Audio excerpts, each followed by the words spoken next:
जय जिनेन मित्रों, आप जानते हैं कि जैन धर्म आश्चर्यों से भरा पड़ा है। आप जैन धर्म को जितना ही जानेंगे उतना ही हैरान होते जाएंगे। आज उसी श्रृंखला में हम 10 ऐसे आश्चर्यों के बारे में यहाँ पर बात करने जा रहे हैं जिन्हें लोग बहुत ही कम जानते हैं, और किन्हीं आश्चर्यों का तो नाम भी लोगों ने नहीं सुना है। तो चलिए शुरू करते हैं आज की यह श्रृंखला। Mangi Tungi the great wall of Maharashtra.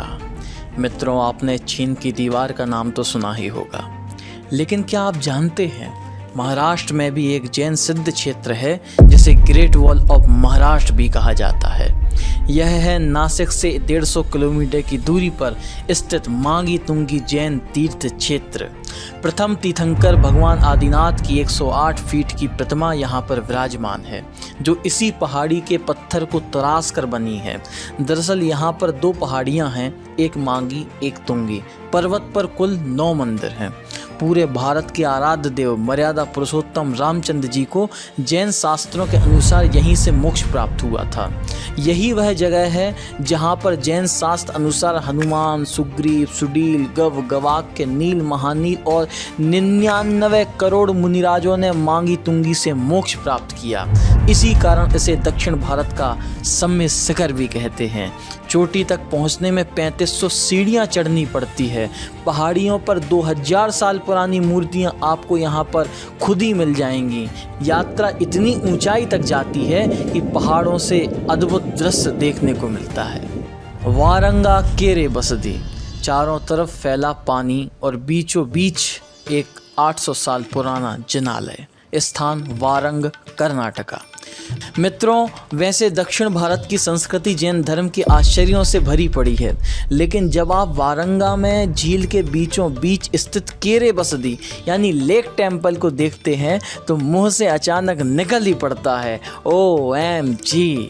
झील के बीचों बीच बनाई गई यह चतुर्मुख बसदी किसी आश्चर्य से कम नहीं है, एवं मंदिर की नक्काशी में आपको जैन वास्तुकला के स्वर्णिम काल के दर्शन होंगे।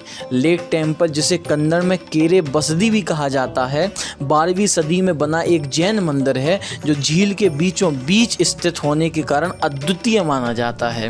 मंदिर के मूल नायक 23वें तीर्थंकर भगवान पार्श्वनाथ हैं। मंदिर चतुर्मुख शैली में बनाया गया है, जिसमें 4 प्रवेश द्वार हैं, जिस कारण इसे चतुर्मुख बसदी के नाम से भी जाना जाता है। मंदिर तक पहुंचने में नाव का सहारा लेना पड़ता है, जो अपने आप में एक अनूठा अनुभव है। कंबदहल्ली पंचकूट बस्ती। मित्रों, आपने अपनी लाइफ में बहुत से मंदिरों के दर्शन किए होंगे। आमतौर पर मंदिरों में एक शिखर होता है और एक मुख्य वेदी होती है, लेकिन क्या आप जानते हैं हमारे देश में एक ऐसा मंदिर भी है जिसमें 1 नहीं 2 नहीं बल्कि 5 शिखर हैं और 5 ही मुख्य वेदी हैं। इस मंदिर का नाम है पंचकूट बसदी, जो स्थित है श्रवणबेलगोला से मात्र 18 किलोमीटर की दूरी पर कंबदहल्ली में। कंबदहल्ली का कन्नड़ में मतलब होता है स्तंभों का गांव। बंधुओं, एक समय कंबदहल्ली जैन धर्म का एक महत्वपूर्ण केंद्र था। प्राचीन समय में यहाँ पर 72 जिनालय थे।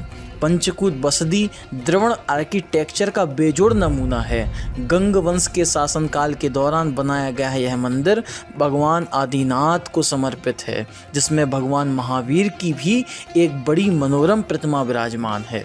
बसदी के ठीक सामने एक 50 फीट का सिंगल स्टोन से बना मानस्तंभ भी है, जो इस बसदी की शिल्पकला का एक बेजोड़ नमूना है। अब आप जब भी श्रवणबेलगोला की यात्रा पर जाएं तो कंबदहल्ली की इस अद्भुत जिनालय के दर्शन अवश्य करिएगा। अरंगुलम जैन मंदिर, तमिलनाडु। मित्रों, एक ऐसा जिनालय जो 1200 वर्ष से भी अधिक प्राचीन है, जिसका उल्लेख 10वीं शताब्दी के थोलमोजी थेवर द्वारा सूलामणि साहित्य में प्राप्त होता है। एक ऐसा मंदिर जो आश्चर्य से कम नहीं है। खास बात यह है कि जिनालय के गर्भगृह के लगभग 200 मीटर की दूरी पर 2 स्लैब पत्थर खड़े हैं, जिसे धर्मचक्र या एंथरा काल भी कहा जाता है। दोनों एंथरा काल में एक तो सही सलामत है लेकिन दूसरा टूटा हुआ है। खास बात यह है कि इन पत्थरों के शीर्ष पर एक गोल छेद है जो सबसे बड़ा रहस्य बना हुआ है, क्योंकि बताया जाता है कि जब सूर्य की किरणें उत्तरायण और दक्षिणायन में पृथ्वी पर पड़ती हैं तब इस गोल छेद से सूर्य की किरणें सीधे प्रतिमा जी पर पड़ती हैं और उस दौरान प्रतिमा जी का रंग बदल जाता है और बदलकर केसर, नारंगी, कुमकुम और सफ़ेद हो जाता है और यह सिर्फ एक वर्ष में 2 बार ही होता है। सोचिए कितना मनोरम दृश्य होता होगा। जिन कलाकारों ने इस जिनालय का निर्माण किया होगा उनके आगे तो आज के वैज्ञानिक भी नतमस्तक हो जाएं। भातकुली, महाराष्ट्र। श्री भातकुली या भोजकुट प्राचीन विदर्भ का एक शहर है जिसे भगवान कृष्ण की प्रमुख रानी रुक्मिणी के भाई रुक्मी ने स्थापित किया था। भातकुली महाभारत काल के दौरान राजा रुक्मी के द्वारा काले पत्थर से बनी भगवान आदिनाथ की आकर्षक प्राचीन मूर्ति के लिए प्रसिद्ध है। इस मूर्ति को उन्होंने एक भव्य मंदिर में स्थापित कराया था। पुरातत्वविदों के मुताबिक यह मूर्ति 3000 साल से भी ज्यादा पुरानी है। ग्रामीणों द्वारा विभिन्न शैलियों में इसकी प्रार्थना और पूजा की गई। ग्रामीणों को आश्चर्य हुआ कि उनकी इतनी सारी इच्छाएं पूरी भी हो रही हैं। ध्यान करते समय आप अपने आप को यहाँ बहुत हल्का अनुभव करेंगे और कभी कभी आपको ऐसा लगेगा कि आप हवा में उठ रहे हैं। यह किसी आश्चर्य से कम नहीं है। गोपाचल पर्वत। किसी एक जगह पर सैकड़ों जैन प्रतिमाएं अगर आपको देखनी हो तो वह ग्वालियर के अलावा कहीं और संभव नहीं है मित्रों। अद्वितीय विशालता को समेटे ये प्रतिमाएं विश्व भर में अनूठी हैं। तोमर वंश के राजा वीरमदेव, डूंगर सिंह व कीर्ति सिंह के शासनकाल में इन विशाल मूर्तियों का निर्माण किया गया था। जब मुगल सम्राट बाबर ने इन विशाल मूर्तियों को देख 1557 में इन्हें नष्ट करने का आदेश दे दिया, परंतु जैसे ही उन्होंने भगवान पार्श्वनाथ जी की विशाल पद्मासन मूर्ति पर वार किया तो देव पुनीत चमत्कार हुआ और विध्वंसक भाग खड़े हुए और वह विशाल मूर्ति नष्ट होने से बच गई। आज भी यह विश्व की सबसे विशाल 42 फुट ऊंची पद्मासन पारसनाथ की मूर्ति अपने अतिशय से पूर्ण है एवं जैन समाज के परम श्रद्धा का केंद्र है। हजारों मूर्तियां अवस्थित होने के कारण इस पहाड़ी को जैन गढ़ी के नाम से भी जाना जाता है। श्री अंतरिक्ष पार्श्वनाथ दिगंबर जिनालय।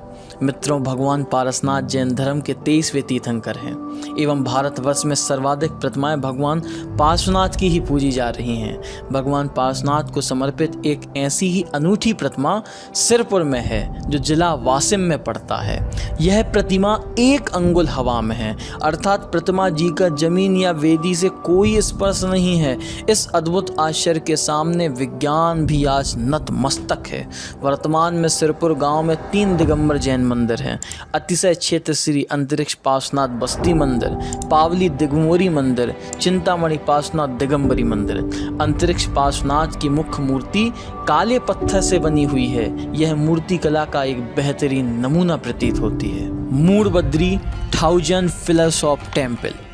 दक्षिण की काशी कहे जाने वाली मूड़बद्री मंगलूर से मात्र 30 किलोमीटर की दूरी पर है और यहाँ स्थित है त्रिभुवन तिलक चूड़ामणि बसदी, जो किसी आश्चर्य से कम नहीं है। छोटा राजा देवराय वाडेयार के द्वारा 14वीं शताब्दी में बनाए गए यह जिनालय कन्नड़ भाषा में सवीरा कदम्बा बसदी के नाम से जाना जाता है, जिसका अर्थ होता है 1000 स्तंभों वाला मंदिर। मित्रों, इस मंदिर की खासियत यह है कि इसमें 10 नहीं, 20 नहीं, 100 नहीं, बल्कि पूरे के पूरे 1000 स्तंभ हैं। और ख़ास बात यह है कि प्रत्येक स्तंभ की नक्काशी दूसरे स्तंभ से बिल्कुल ही अलग है, जो अपने आप में एक अद्भुत नमूना है। यहाँ पर रत्नों की दुर्लभ प्रतिमाओं के साथ धवलाजी जैसे प्राचीन ग्रंथों की 1000 साल से भी पुरानी ताड़पत्र पर अंकित प्रतियां भी रखी हुई हैं, जो जैन धर्म की अनमोल धरोहर हैं। कलिंगा जिन द गॉड ऑफ उड़ीसा। हम जानते हैं कि प्राचीन काल से ही उड़ीसा जैन धर्म का एक बहुत बड़ा केंद्र रहा है। आज से 2200 साल पहले उड़ीसा में भगवान आदिनाथ की एक प्रतिमा थी जो संपूर्ण उत्कल देश के आराध्य माने जाते थे।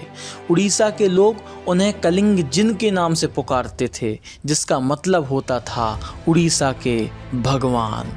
इसी बीच उड़ीसा पर मगध साम्राज्य का आक्रमण होता है, जिससे यह प्रतिमा मगध में चली जाती है।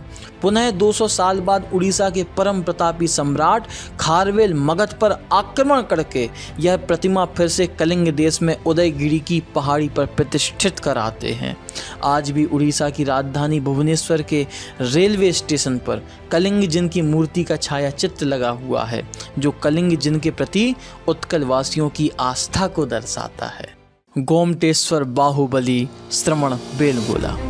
आश्चर्यों में आश्चर्य हैं गोमटेश्वर बाहुबली और उनकी 57 फीट की प्रतिमा, जो जैन धर्म की ही नहीं अपितु विश्व की अनमोल धरोहर है।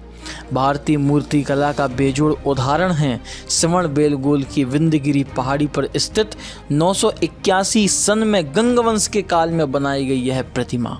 भगवान बाहुबली के परम भक्त चामुंडराय के द्वारा यह प्रतिमा बनवाई गई थी। सिंगल स्टोन से बनी यह मूर्ति विश्व की सबसे ऊंची मूर्ति है, जो बगैर किसी सहारे के 1000 साल से भी ज़्यादा समय तक ज्यों की त्यों खड़ी हुई है। आज भी वैज्ञानिक इस प्रतिमा को देखकर यह अनुमान नहीं लगा पा रहे हैं कि इसका निर्माण कैसे हुआ होगा।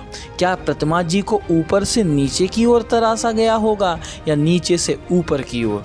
हर 12 वर्ष के अंतराल में गोमटेश्वर बाहुबली का महामस्तकाभिषेक होता है, जो संपूर्ण भारतवर्ष के लिए किसी महोत्सव से कम नहीं है।